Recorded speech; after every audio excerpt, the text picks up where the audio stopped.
Well, hello, my beautiful friends out there in YouTube land. It's me, Jane. Yay! I showed up today.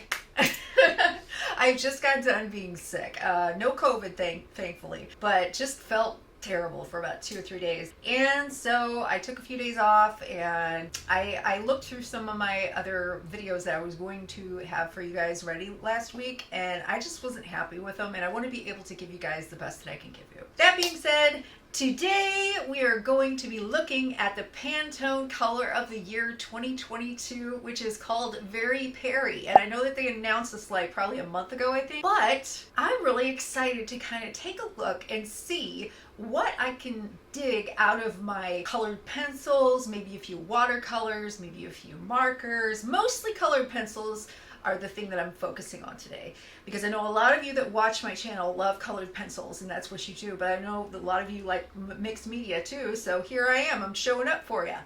If you are new here, hi, my name is Jane. I am a fine artist and I also love eyeshadows. So I have art supply videos which feature art and eyeshadow videos. So if that sounds like a good deal for you, go ahead and click the subscribe button and make sure that the bell is turned on so that you know whenever I upload every time. And right now I'm trying to upload 2 to 3 times a week. So if that sounds good to you, go ahead and do that, and I will see you in just a few minutes. Let's get started.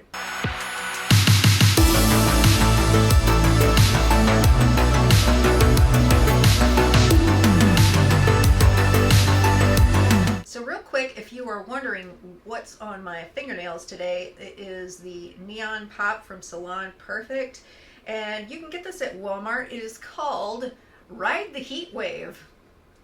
I don't know. I don't know what that means, but it's very, very pretty. I think it's very pretty. Right next to my wig, it looks exactly like the same shade as my wig, but it's not. I promise you, it matches my shirt, which is much more periwinkle than it is blue. But what is nice about that, even though it's a mistake, I get to kind of think about what I said and go over it and try to do better this time. So that's what I'm going to do. At least I'm aiming to.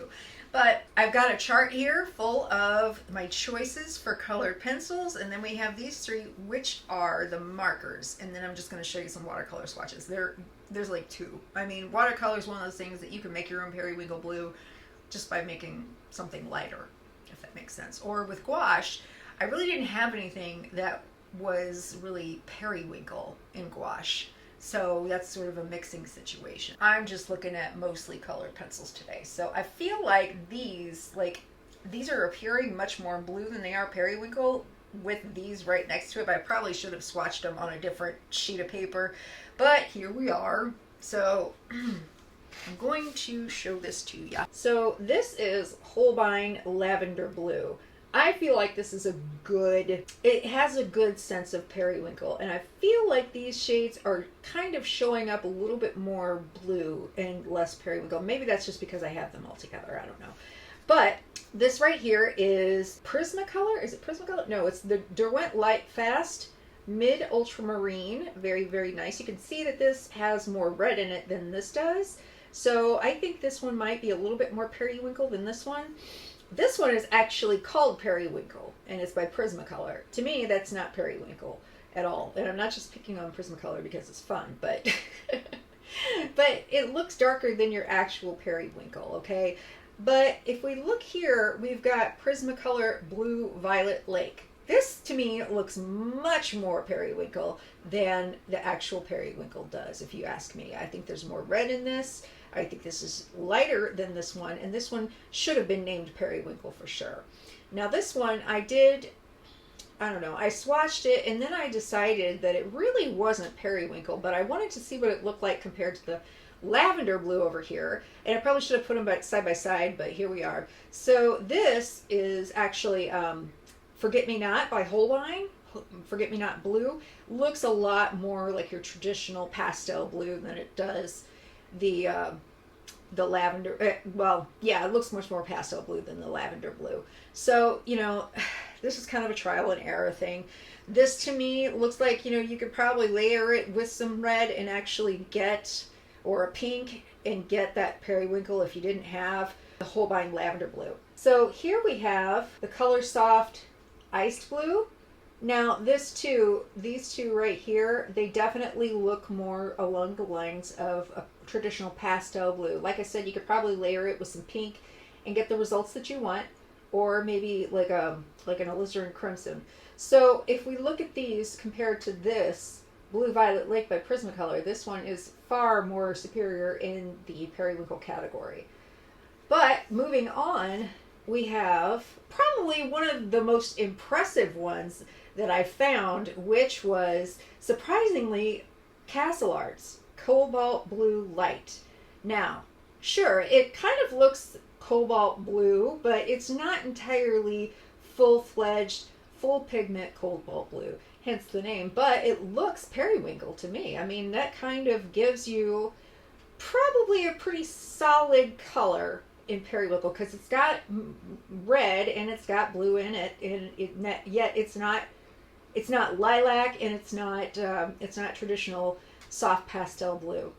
So we have Faber Castell Polychromos Light Ultramarine. I feel like this is more periwinkle than it is ultramarine in my humble opinion. But also the Brutfuner. Okay, you have to say it like that, right? Brutfuner 029. This is a very, very nice periwinkle blue. I think out of all of these, the most periwinkle that I find out of this collection would be the Prismacolor Blue Violet Light. Is that it? Blue Violet Lake. And then the Brutfuner 029 and the Cassell Arts Cobalt Blue Light. So this one, and what did I say? This one. Okay. Those are probably the most periwinkle out of every one of them that I swatched. If you feel like one of them is more periwinkle than the other, please comment below and let me know which one your favorite one is, or the one that stands out to you the most. So we also have some markers here, and these look more purple, but they really do kind of show up as periwinkle, especially this last one, which I think is probably the best one out of all three of these. This one is the Pale Blue by Ardex, and then we have the Dark Violet Light by Ohuhu. But the Ohuhu Pale Blue Violet stands out as the most periwinkle out of these three. So let me know what you think of this chart. If you want to see more colors like this, if you want me to just point out a specific color and it's sort of a nuanced color, I can definitely make more videos like this. But before we go, I wanted to show you guys, this is Kuretake Gansai Tambi, and this is light ultramarine, and we'll see a swatch of it here. So this is what it looks like, right?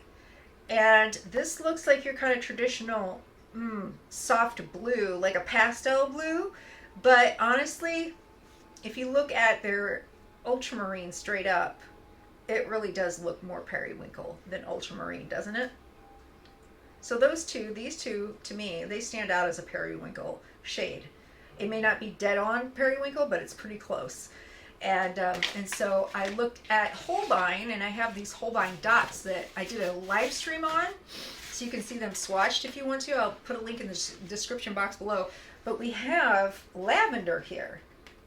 And to me, this is it's not so much lavender to me. Lavender to me has more red in it than that does. This to me looks very much like a periwinkle, because we have lilac here, and lilac to me looks more like lavender. Unless I'm just getting my colors wrong. But this really looks very, very periwinkle, especially if you look at the rest of the blue shades. You know? I mean, doesn't it? I think so, in my humble opinion. But there you go. If you wanted to use some periwinkle shades in your artwork, that's a good start.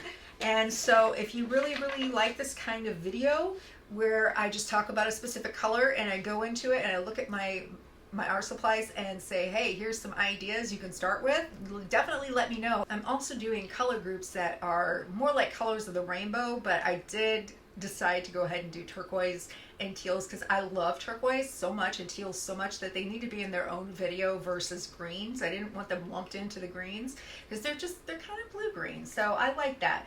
And so that's actually the next one that's coming up, and we're going to work our way up the rainbow. So after turquoise will be green, and we'll have yellow and then orange and red, but I'm also going to be doing pinks and golds and silvers. So yeah, I'm excited about that. If you want to see the playlist, it is linked down below, and I will put it up in a card right here.